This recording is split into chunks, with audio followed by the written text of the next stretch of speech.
박재국입니다. 여주에서 도예 작업을 하고 있고요. 평소에는 거의 그냥 작업실에서 운둔형으로 작업하는 게 제 주특기입니다. 어떻게 보면 이렇게 무대에서 이런 얘기를 한다는 건 되게 어색하고요. 어떻게 보면 참 처음 있는 일이에요. 제가 준비한 자료 열심히 차분하게 읽어보겠습니다. 이번에 주제는 지금은 창작의 시대, 각자의 재능을 찾고 개발하기라는 주제로 제 삶과 작업 속에서 이제 고전과 자연을 어떻게 작업으로 해석하는지 그 부분에 대해서 이야기를 하겠습니다. 우리가 성장하면서 어떤 사람이 되는지는 그 사람의 환경과 학습, 경험, 축적된 감각에서 시작된다고 생각합니다. 어렸을 때 친근하게 보았던 자연, 시간 가는 줄 모르고 놀았던 경험, 머리보다 몸이 먼저 기억해버린 세계의 흔적들은 우리에게 오랫도록 여운이 남깁니다. 그 경험과 기억은 사라지지 않고 시간이 흘러도 다시 우리를 그 자리, 그곳에 있게 합니다. 저에게는 산과 하늘, 물과 흙이 바탕이 되어 오늘의 제 작업을 풀어나가는 출발점이 되었습니다. 제 작업은 무언가를 새로 만들어내기보다 이미 제 안에 오래 남아있던 기억과 감각을 흙과 그림으로 다시 불러오는 과정이라고 생각합니다. 우리가 어렸을 때 어른들은 늘 이렇게 말했습니다. 공부 열심히 해라. 안정적인 직장을 가져라. 하지만 지금은 누군가가 정해준 길을 따르기보다 자기 안으로 몰입하고 스스로 질문해야 하는 시대가 되었습니다. 오늘 저는 제 삶과 작업을 통해 한 사람이 살아온 환경과 학습, 경험, 감각이 어떻게 하나의 작업 세계로 이어지는지 그 이야기를 나누고자 합니다. 저는 충북보은 속리산 국립공원 아래에서 자랐습니다. 사계절이 만들어내는 미묘한 변화와 아름다움을 온몸으로 느끼며 자랐습니다. 겨울에는 썰매를 타고 여름에는 냇가에서 하루 종일 놀았습니다.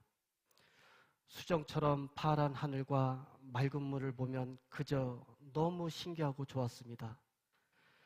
특히 물속에서 물고기가 놀면서 몸을 옆으로 비틀면 은빛이 반사되는 모습을 바위에 앉아 한참을 내려다보는 것을 좋아했습니다.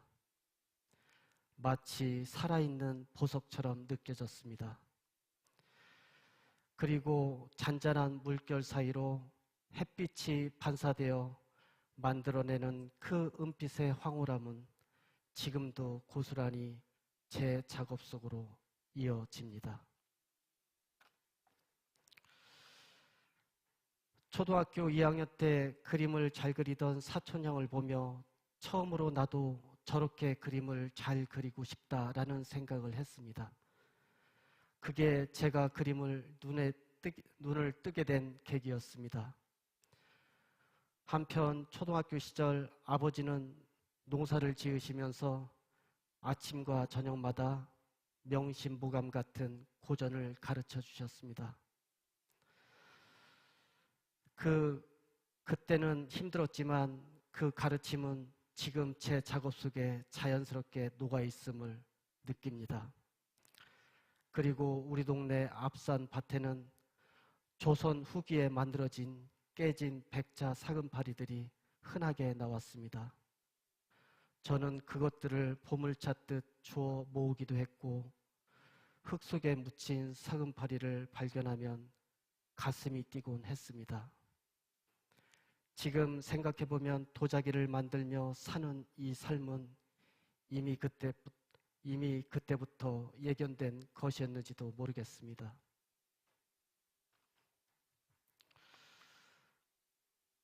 초등학교 5학년 미술 시간에 화가 박수근 선생님의 그림을 보고 집으로 돌아오는 길에 하늘을 보며 혼잣말로 이렇게 말했습니다. 내 꿈은 화가가 되는 거야. 하지만 제게는 화가가 되는 방법을 일러줄 사람도 없었습니다. 늘 마음속에는 왜 나는 저 친구보다 그림을 못 그릴까라는 열등감이 있었습니다. 그러나 이상하게도 만들고 그림을 그리고 몰입하는 순간만큼은 완전히 빨려 들어갔습니다. 그 몰입의 시간이 저를 계속 움직이게 했습니다. 이후 서양학과 입시에 몇 번을 실패한 뒤 1990년 고향 성당 신부님의 소개로 처음 여주에 오게 되었습니다. 도자기라는 말을 듣는 순간 마치 홀린 듯 서울에서 이틀 만에 여주에 와 있었습니다. 패배감으로 가득했던 저에게 도자기는 운명처럼 다가와 또 하나의 몰입세계로 나를 이끌었습니다.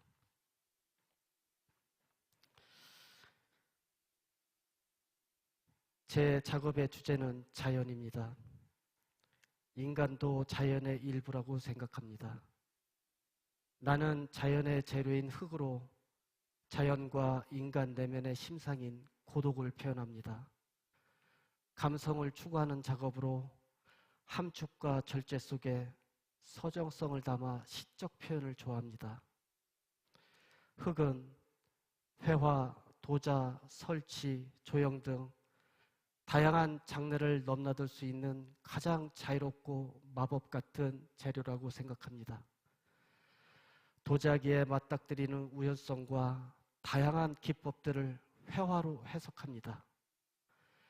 옛 정신을 이어받되 현재의 언어로 재해석하는 법고 창신을 실천하는 것, 그것이 제 작업의 태도입니다.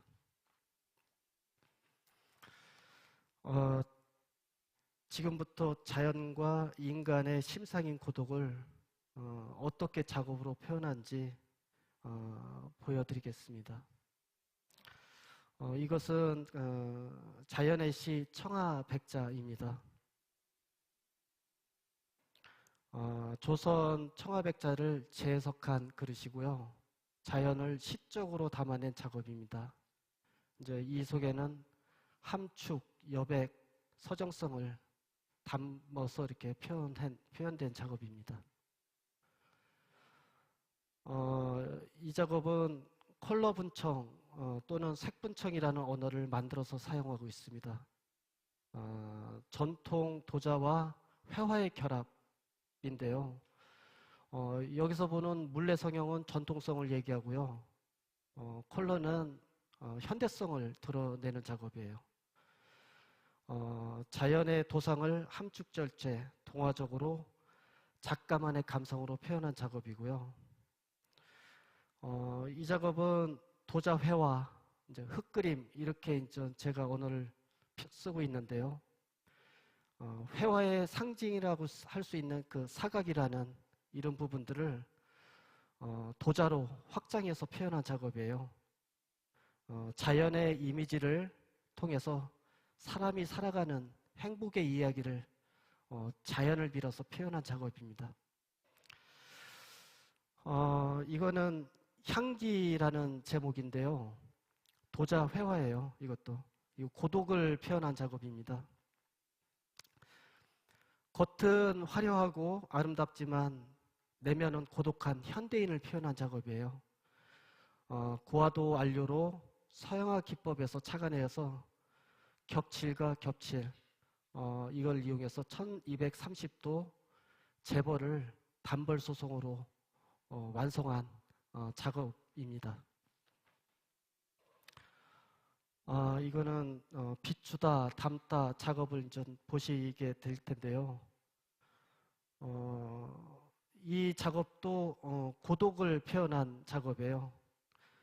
달 항아리와 사발이라는 고전의 이미지를 가지고 인간 내면의 심상인 도자 회화로 표현한 작업입니다.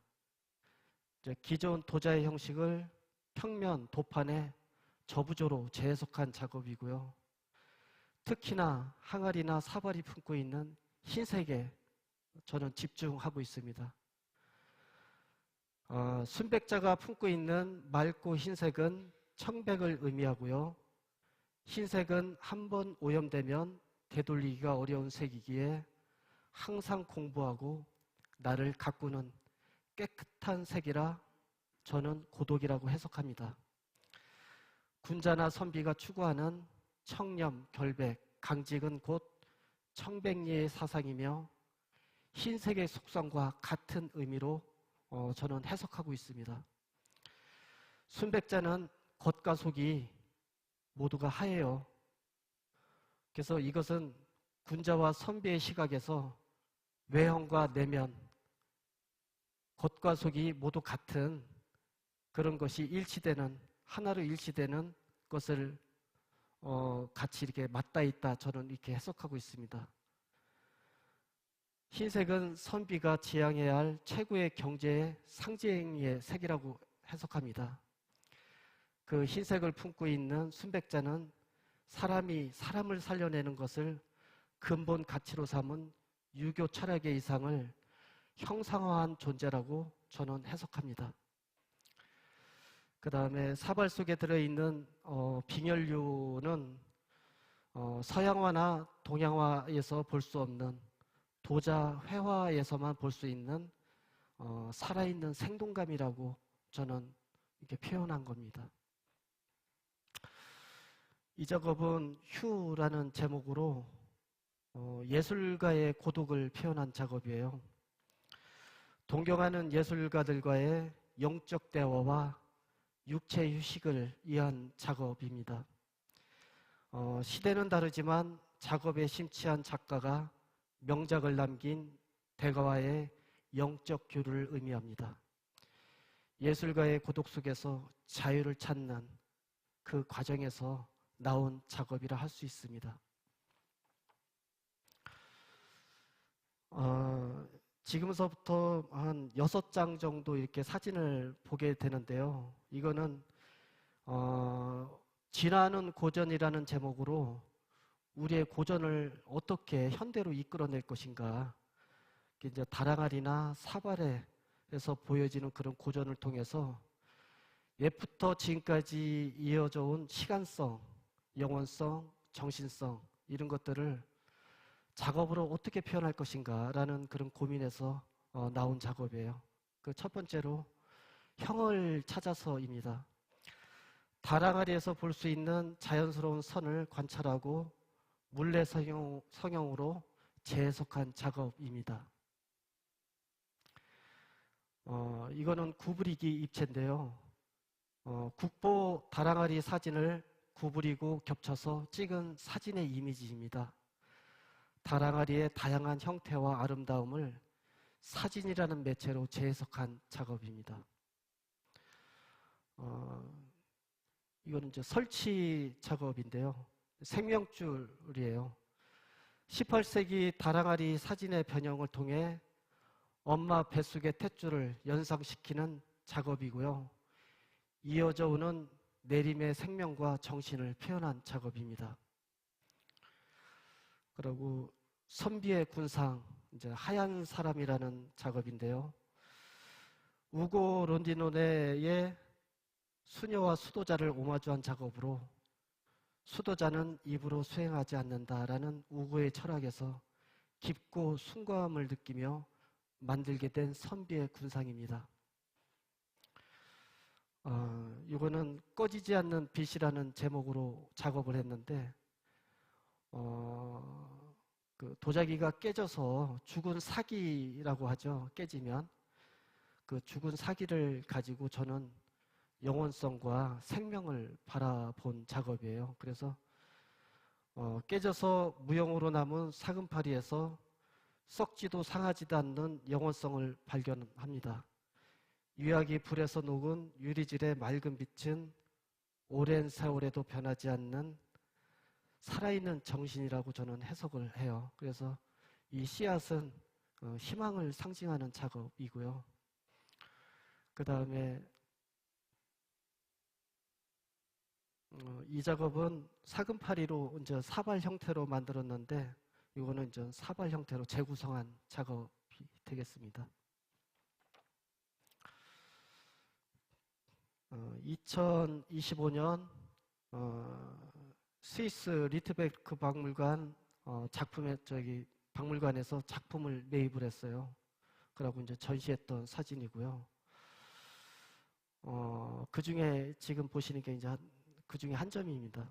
그 다음에 2025년 프랑스 파리 명품 브랜드 기라루시랑 론칭한 신세계와 협업한 작업이에요. 그래서 기라루시하고 콜라보한 사진을 지금 보고 계십니다.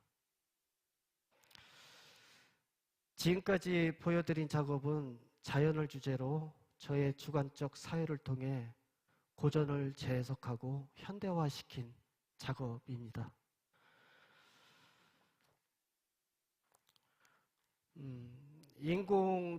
인공지능 시대를 살고 있는 지금은 누군가가 정해진 길을 잘 따르는 시대가 아니라 자기 안에 잠재된 경험과 기억, 감각을 발견하고 키워야 하는 창작의 시대라고 생각합니다. 저에게 그것은 자연과 흙과 고전이었습니다.